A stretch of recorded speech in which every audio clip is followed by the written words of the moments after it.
O Salmo 91 é conhecido como o escudo de proteção da Bíblia. Muitos o recitam antes de dormir, colocam impresso na porta de casa ou repetem como oração nos momentos de perigo. Mas poucos entendem que ele não é apenas uma promessa, é um pacto, não é um amuleto, é um chamado a habitar. Quando Davi escreve sobre o esconderijo do Altíssimo, ele não está falando de um lugar geográfico. Está revelando uma dimensão espiritual, onde a alma encontra segurança absoluta, mesmo que o mundo ao redor esteja desmoronando. O contraste é chocante. Enquanto milhares caem à direita e à esquerda, o homem ou a mulher que habita no abrigo do Altíssimo permanece inabalável. Isso não é superstição. É uma realidade espiritual que só pode ser acessada por aqueles que conhecem o pastor e confiam plenamente em sua voz. A promessa é grandiosa: livramento, proteção angelical, vitória sobre o mal, resposta imediata na aflição e uma vida marcada por honra. Mas o requisito é radical: habitar, permanecer, não visitar. Não se trata de um refúgio temporário, mas de um endereço permanente para a alma. Neste vídeo, vamos desvendar o mistério do Salmo 91. Vamos entender o que significa viver no lugar secreto, como reconhecer a presença do Altíssimo, e por que essa é a chave para vencer batalhas visíveis e invisíveis. Assista até o final, porque ao entender esse salmo, você não apenas aprenderá sobre proteção espiritual, mas descobrirá o que é viver numa amizade tão profunda com Deus, que nem as sombras mais densas podem roubar sua paz. O Salmo 91 começa com uma afirmação que não é para todos, mas para um grupo específico: aquele que habita no esconderijo do Altíssimo, à sombra do Onipotente descansará. O verbo usado aqui é habitar, não visitar, não passar por alguns instantes, mas morar, permanecer. E é aqui que começa a grande revelação: a proteção prometida neste salmo não é automática. Ela é consequência de um relacionamento íntimo com Deus. O lugar secreto não é um templo físico, não é uma geografia terrena, é um estado espiritual, uma comunhão tão profunda que transforma o coração em um santuário, onde a presença de Deus é constante. Quando o salmista fala de esconderijo, ele está evocando a imagem de uma fortaleza inacessível ao inimigo. No contexto hebraico, era o abrigo onde o pastor levava suas ovelhas durante as tempestades e ataques. Um lugar tão protegido que qualquer ameaça teria que passar primeiro pelo próprio pastor para alcançar as ovelhas. Habitar nesse lugar exige renúncia. Não é possível viver sob a sombra do Onipotente e, ao mesmo tempo, buscar refúgio nas sombras do mundo. Muitos querem os benefícios da proteção divina, mas não desejam o compromisso de viver sob a autoridade de Deus. O Salmo 91 não é um bilhete de sorte, é um pacto de lealdade. O descanso que o salmista menciona não é ausência de problemas, mas segurança mesmo em meio a eles. É como um soldado que dorme tranquilo em campo de batalha, porque sabe que o comandante está de guarda. É um descanso que nasce da confiança absoluta de que nenhuma seta, nenhuma peste, nenhuma armadilha é capaz de surpreender aquele que nos guarda. Essa é a primeira grande verdade do mistério. O lugar secreto não é para quem apenas conhece a Deus de ouvir falar, mas para quem escolhe viver nele. Não se trata de uma experiência mística isolada, mas de um caminhar diário, de um coração que aprende a fazer de Deus sua primeira morada, não seu último recurso. Paulo, em suas cartas, entendia bem essa realidade. Ele dizia em Colossenses 3:3, porque morrestes, e a vossa vida está escondida com Cristo em Deus. Perceba, escondida, não exposta ao vento das circunstâncias, não vulnerável às marés do acaso, mas guardada no mais alto nível de segurança espiritual. Esse esconderijo é Cristo, e quem está nele pode enfrentar qualquer tempestade. Mas habitar não é automático, exige intencionalidade. É escolher todos os dias, manter-se na presença de Deus mesmo quando as distrações e pressões do mundo tentam nos puxar para fora. É como viver em uma casa. Você pode até ter um endereço registrado, mas se não voltar para lá, não usufrui do abrigo, do conforto, da mesa posta. Muitos conhecem o endereço da presença de Deus, mas preferem morar espiritualmente em territórios de medo, ansiedade e pecado, e só correm para o lugar secreto quando a tempestade começa. No original hebraico, habitar carrega a ideia de sentar-se e permanecer. Isso fala de estabilidade, não de correria. E aqui está um dos maiores desafios do cristão moderno: encontrar tempo para permanecer diante de Deus. Vivemos correndo de um lado para outro, e quando tentamos orar, a mente já está acelerada com a próxima tarefa. O lugar secreto exige desacelerar a alma para ouvir a voz que fala no silêncio. Habitar também implica confiança. Não se entra no lugar secreto com desconfiança ou medo de ser rejeitado.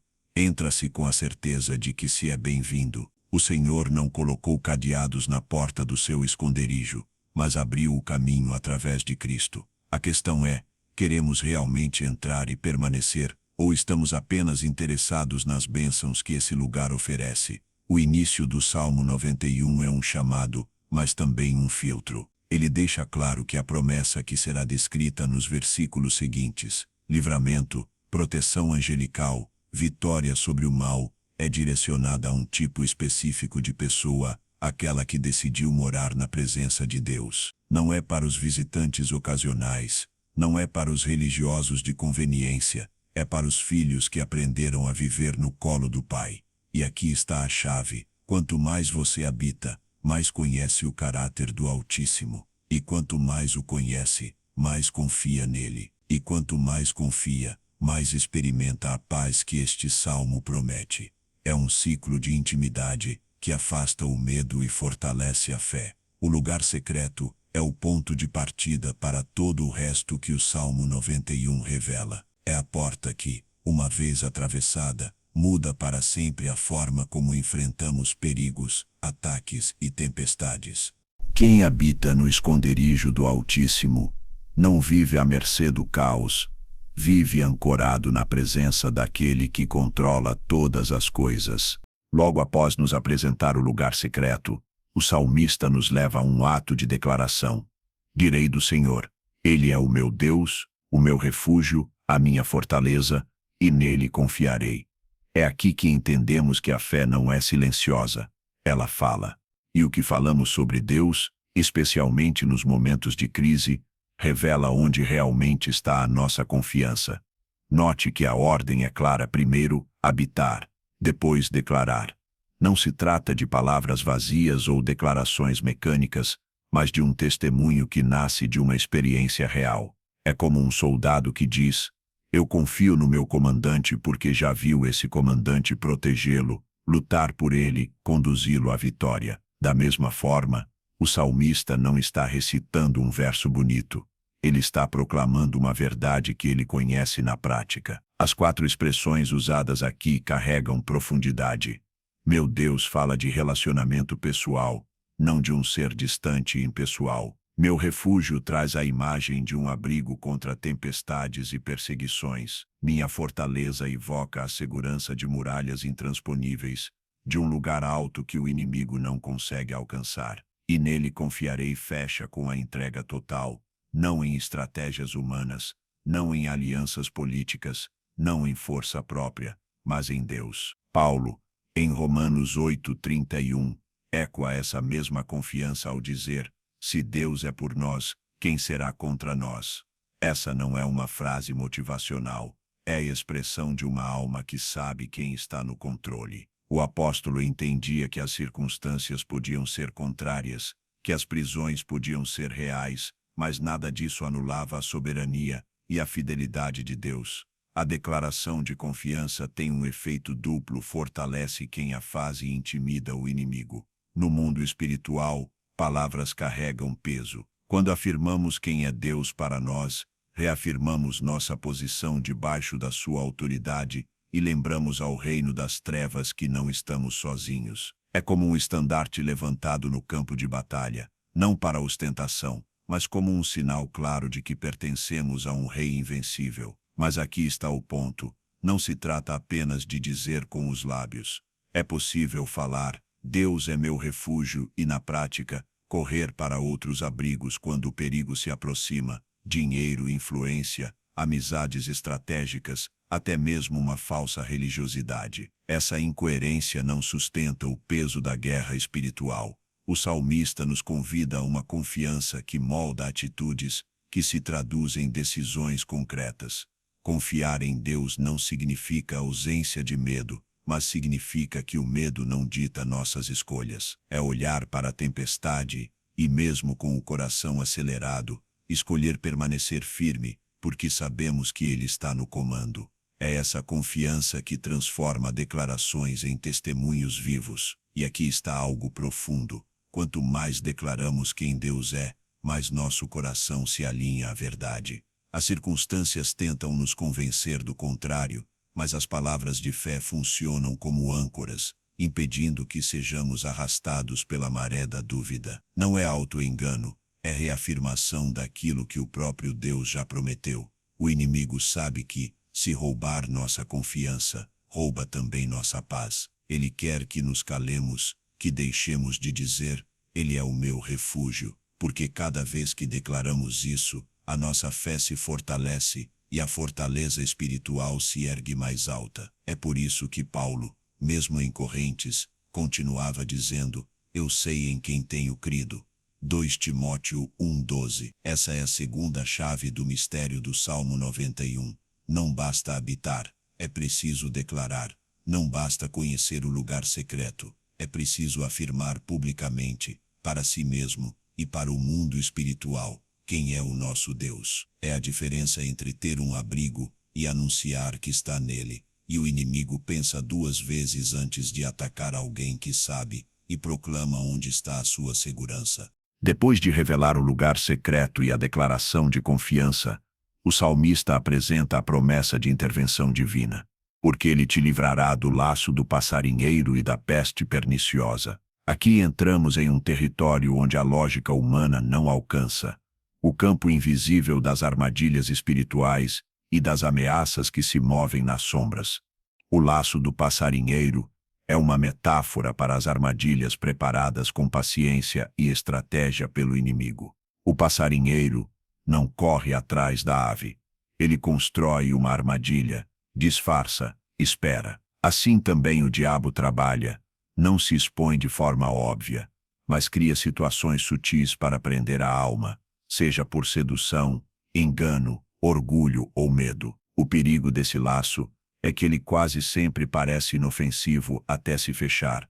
A peste perniciosa, por outro lado, é o ataque que se move rápido, que se espalha como uma epidemia, atingindo sem aviso. Representa crises inesperadas, problemas que surgem de repente e nos cercam antes que possamos nos preparar. É a tentação súbita, a calúnia que se espalha, a notícia que abala, a perseguição que se intensifica. Mas o salmista é categórico, ele te livrará. Não é um talvez, nem um se der certo. É a certeza de que Deus age para resgatar aqueles que estão no abrigo da sua presença. Paulo, escrevendo aos Coríntios, disse que Deus não permitirá que sejais tentados além do que podeis suportar. Isso significa que não existe armadilha ou ataque tão forte que seja capaz de anular a mão protetora do Altíssimo. O livramento de Deus tem dois aspectos. Primeiro, ele pode impedir que a armadilha se feche. Quantas vezes, sem perceber, fomos desviados de caminhos que nos levariam à ruína, situações que pareciam perda, mas na verdade foram proteção?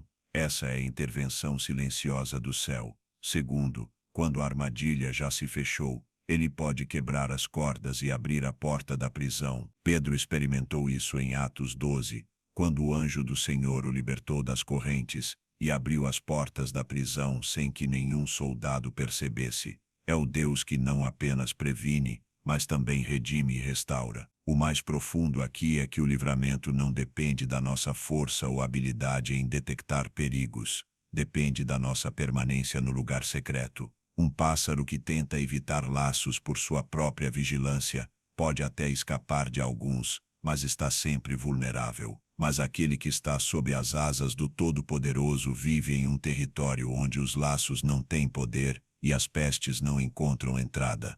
Paulo entendia isso. Quando escreveu aos Efésios sobre as ciladas do diabo, Efésios 6:11, ele não estava dizendo que poderíamos detectá-las por nossa astúcia, mas que deveríamos permanecer vestidos da armadura de Deus. O livramento vem do alto, não da inteligência humana. E aqui há uma lição vital. Deus não prometeu que não haveriam laços ou pestes. Ele prometeu o livramento. Isso significa que o perigo é real, mas a vitória também é. Não devemos viver em paranoia espiritual, mas em vigilância confiante. O cristão não ignora que existe batalha, mas também não esquece que a batalha já tem um vencedor. Essa é a terceira chave do mistério do Salmo 91. O abrigo do Altíssimo não apenas oferece descanso, mas também garante livramento ativo e constante. Ele não é apenas um refúgio contra a tempestade, é o comandante que envia socorro, quebra as armadilhas e desarma os ataques antes que nos destruam. O salmista prossegue: ele te cobrirá com as suas penas, e debaixo das suas asas te confiarás. A sua verdade será o teu escudo e broquel. Aqui o Espírito nos conduz a uma imagem que une ternura e força. É a figura de uma ave-mãe, protegendo seus filhotes com suas asas, e ao mesmo tempo a visão de um guerreiro, erguendo um escudo para repelir ataques. Debaixo das asas, encontramos calor, abrigo e segurança. Essa é a parte íntima da proteção divina. Não é apenas estar dentro dos muros de uma fortaleza, é estar junto ao coração de Deus. Jesus mesmo usou essa metáfora ao lamentar sobre Jerusalém. Quantas vezes quis eu ajuntar os teus filhos, como a galinha ajunta os seus pintinhos debaixo das asas, e tu não quiseste. Mateus 23. A dor das palavras de Cristo revela que estar debaixo das asas não é apenas privilégio, mas também escolha. As penas e asas aqui não são literais, mas comunicam a proximidade e a suavidade do cuidado divino. É a imagem do Pai que se inclina, do pastor que carrega no colo, do Senhor que se coloca entre nós e o perigo. Mas junto dessa doçura vem a força. A sua verdade será o teu escudo e broquel. A palavra escudo fala de proteção ampla, que cobre todo o corpo. Broquel é a proteção pequena e portátil, usada em combate corpo a corpo. Ou seja, Deus nos defende tanto dos ataques à distância quanto das lutas próximas e intensas. Paulo, ao escrever aos Efésios, fala do escudo da fé capaz de apagar todos os dardos inflamados do maligno. Efésios 6:16. Aqui, o salmista diz que essa defesa é a verdade de Deus, sua palavra, suas promessas, sua fidelidade. É como se nos lembrasse que a fé não é um salto no escuro, mas uma confiança ancorada em fatos eternos. Deus não mente, não falha, não volta atrás no que diz. Estar debaixo das asas e atrás do escudo é viver em um equilíbrio sagrado, rendição e resistência. Rendição porque nos submetemos ao cuidado de Deus, reconhecendo que não somos autossuficientes. Resistência porque, com a sua verdade como defesa, permanecemos firmes contra o inimigo. Paulo sabia que esse lugar era o segredo para permanecer em meio à perseguição. Em suas cartas, ele não pede para que os crentes sejam removidos das lutas, mas para que sejam fortalecidos nelas. Debaixo das asas, ele encontrou coragem na prisão, paz na tempestade e esperança mesmo diante da morte. E há um detalhe profundo: quem está debaixo das asas do Onipotente não apenas é protegido, é também moldado. Assim como os filhotes aprendem o som da mãe, o ritmo da respiração, a forma do cuidado, nós, na intimidade com Deus, aprendemos seu caráter. Passamos a reconhecer sua voz, a discernir sua vontade, a amar sua presença.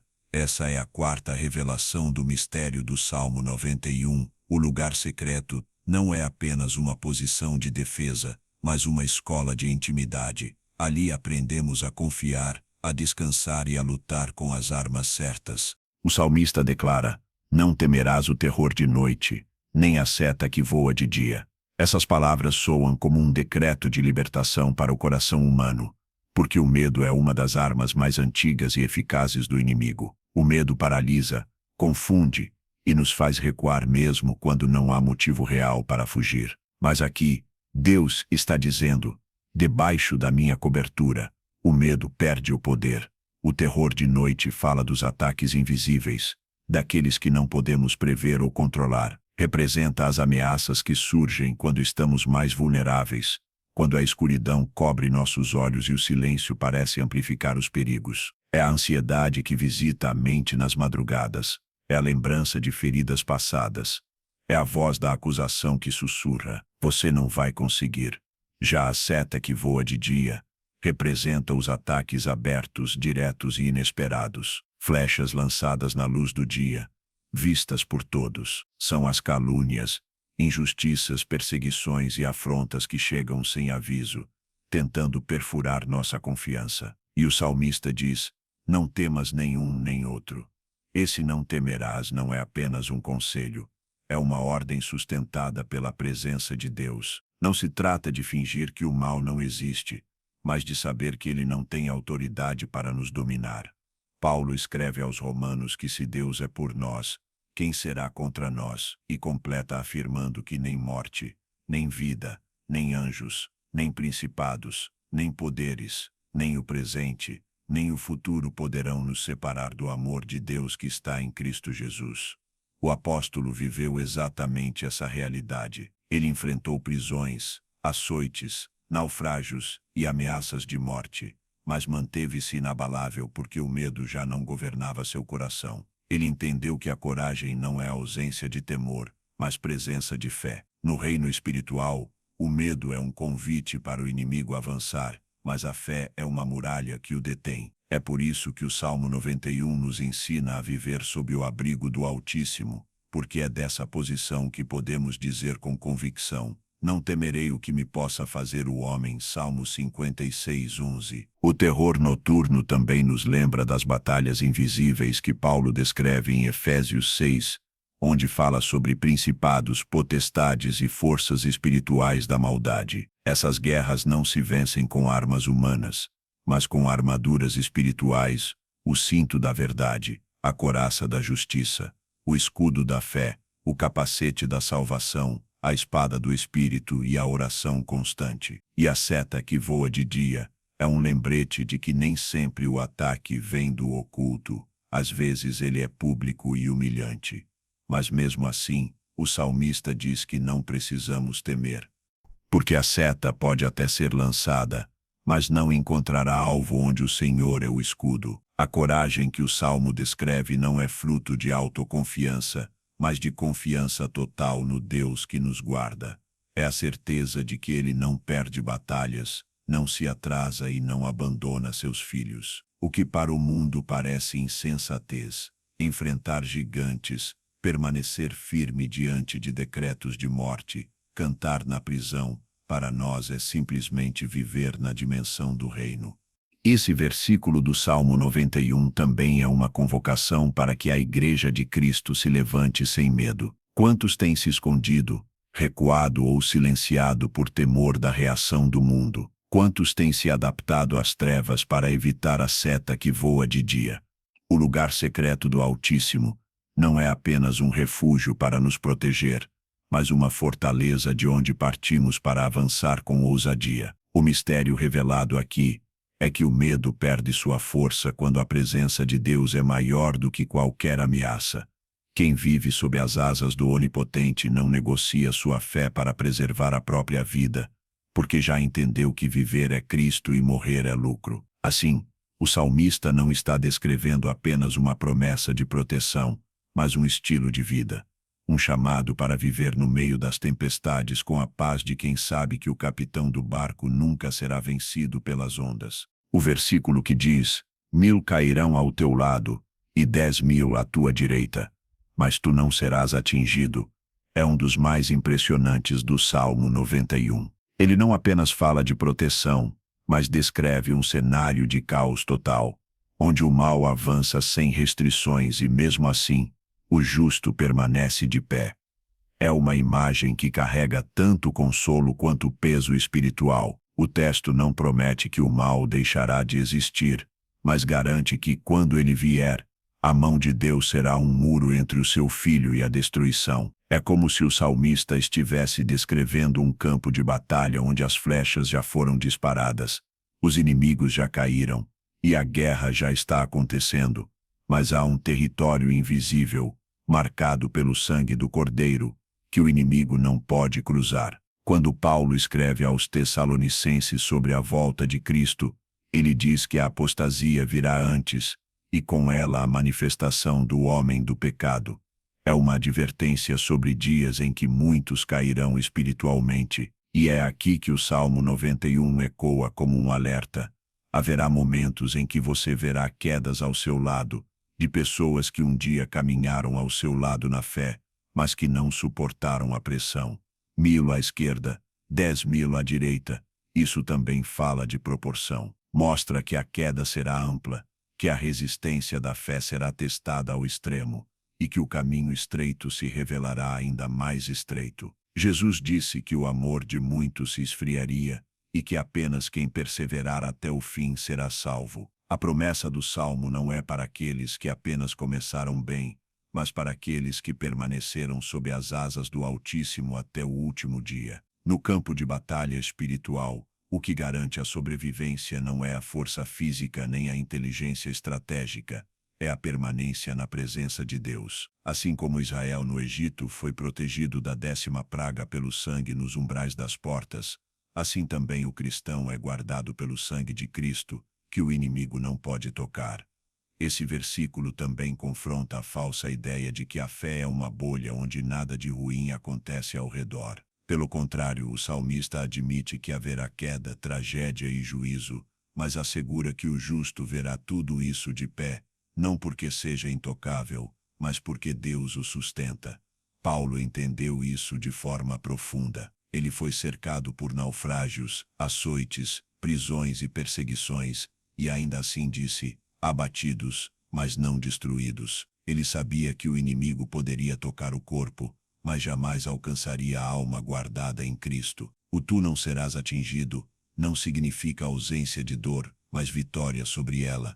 Não significa que não haverá lágrimas, mas que as lágrimas não terão a última palavra. Não significa que não haverá lutas, mas que nenhuma delas será capaz de separar o justo do amor de Deus. E há algo ainda mais profundo. Esse versículo revela que Deus é capaz de preservar um justo em meio ao juízo coletivo. Ele fez isso com Noé no dilúvio, com Ló em Sodoma, com Israel no Egito, e fará novamente quando julgar o mundo. Para o cristão fiel, o caos ao redor é apenas cenário para que a fidelidade de Deus brilhe ainda mais. O mistério é que, enquanto muitos tentam sobreviver se afastando do campo de batalha, o justo é preservado estando no centro dele, porque a sua segurança não depende do ambiente, mas de quem o guarda. O mal pode cercar por todos os lados, mas a presença de Deus é um escudo que nenhuma força consegue atravessar.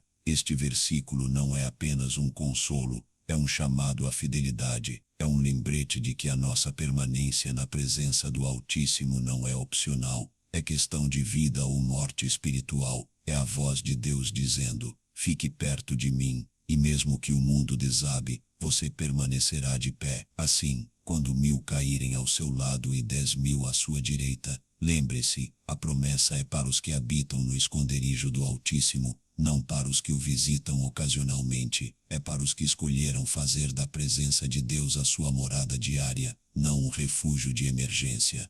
O Salmo 91 chega a um ponto solene quando afirma: somente com os teus olhos contemplarás e verás a recompensa dos ímpios.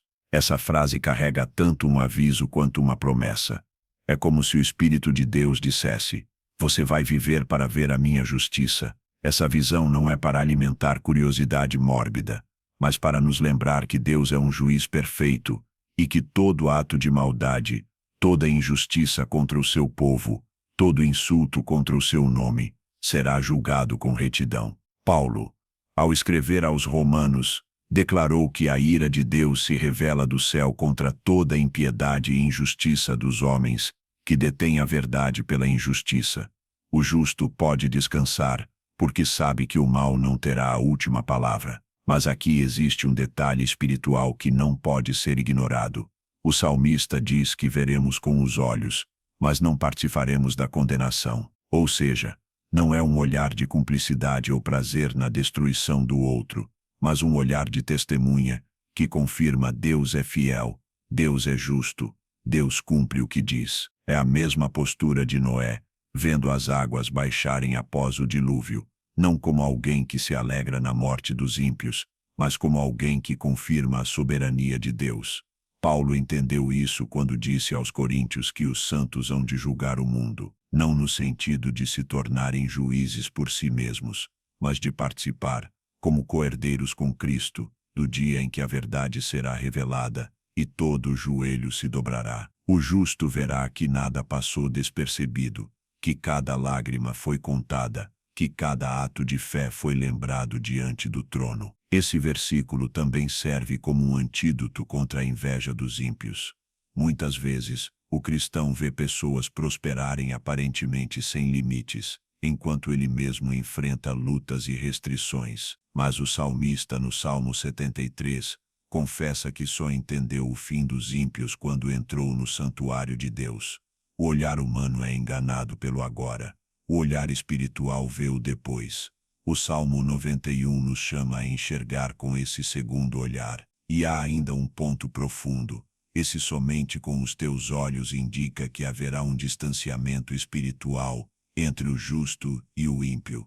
Não compartilharemos o destino deles, porque não compartilharam-os do mesmo espírito. É a mesma separação que houve entre Israel e o Egito na noite da Páscoa, quando a morte passou pelas casas, mas não entrou onde o sangue estava nos umbrais. Paulo, escrevendo a Timóteo, disse que o Senhor me livrará de toda a obra maligna e me levará a salvo para o seu reino celestial. Ele sabia que poderia enfrentar prisões, açoites e até a morte física, mas que o seu espírito estava guardado. O Salmo 91 declara a mesma verdade. O justo verá a justiça de Deus sem ser atingido pelo juízo. Mas aqui está o chamado que ecoa para nós. Para ver com os olhos e não participar da condenação, é preciso estar no esconderijo do Altíssimo agora. Não há como viver longe de Deus, e no dia da sua justiça, esperar estar no lado seguro. Assim como a arca não foi construída no dia em que a chuva caiu, a comunhão com Deus não se constrói na hora da crise, mas no tempo de paz. O olhar que contempla a recompensa dos ímpios é o mesmo olhar que contempla a salvação dos justos. No fim, o que diferencia um destino do outro não é o acaso, mas a aliança com o Senhor. Aqueles que fizeram de Deus o seu refúgio verão a destruição de longe, mas permanecerão em pé, guardados pelo pacto eterno do sangue de Cristo. E quando estivermos diante desse dia, entenderemos plenamente que não valeu a pena negociar a fidelidade por conforto, nem vender a eternidade por prazer passageiro. O Salmo 91 nos lembra que é melhor sofrer por um tempo e viver para sempre, do que desfrutar por um tempo e morrer para sempre. Assim, somente com os teus olhos não é apenas sobre o futuro, é um convite para decidir agora de que lado estaremos quando a justiça de Deus se manifestar. É a voz do Altíssimo dizendo: fica perto de mim, e o que vier sobre o mundo não virá sobre ti. Se esta mensagem falou ao seu coração, deixe seu comentário dizendo: eu quero viver no lugar secreto do Altíssimo. Se inscreva no canal Cartas de Paulo, ative o sininho para receber nossos próximos vídeos, e compartilhe esta palavra com pelo menos 3 pessoas que precisam ouvir sobre a proteção e a fidelidade de Deus. E lembre-se aqui, mergulhamos na palavra com profundidade para despertar a sua fé e preparar o seu espírito para o que está por vir.